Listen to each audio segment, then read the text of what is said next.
Heç bilirdinizmi ki, rus dilində sualda istifadə etdiyiniz qoşma cavabda da istifadə olunur. Məsəl üçün, siz soruşursunuz ki, saat neçədə gələcəksən? Во сколько придешь?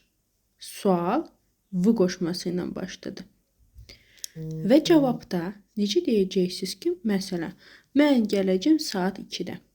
Deməli, sualımız v qoşması ilə başlayırsa, deməli, cavabında da həmin o v qoşmasını istifadə edəcəksiniz.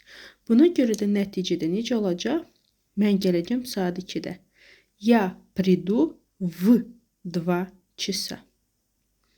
Sonra, məsəl üçün, sən kimdənsən?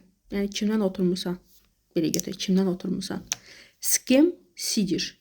С кем сидишь?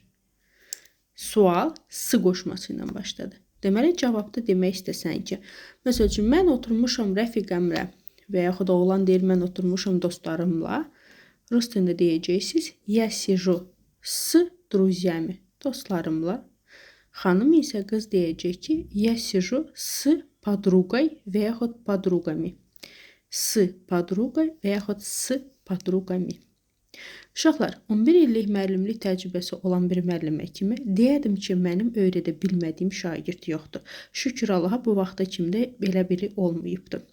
Əsas əgər sizin həvəsiniz varsa, əgər beyninizə məndə alınmaz funksiyası yedizdirməmisinizsə, məndə də alınır, mən də öyrənə bilərəm funksiyası yedizdirmisinizsə beyninizə, yəni qalanını mənə buraxın.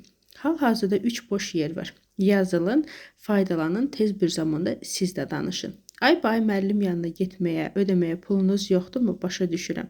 Onda ikinci kitabımı əldə edin, danışıq kitabımı. Onun üstəsindən gəlsəniz, tənbəlliyinizin başına atsanız, siz də sıfırdan B2 səviyyəsinə kimi o kitabın sayəsində biliyinizi artıra bilərsiniz. Garanti 100%-dir.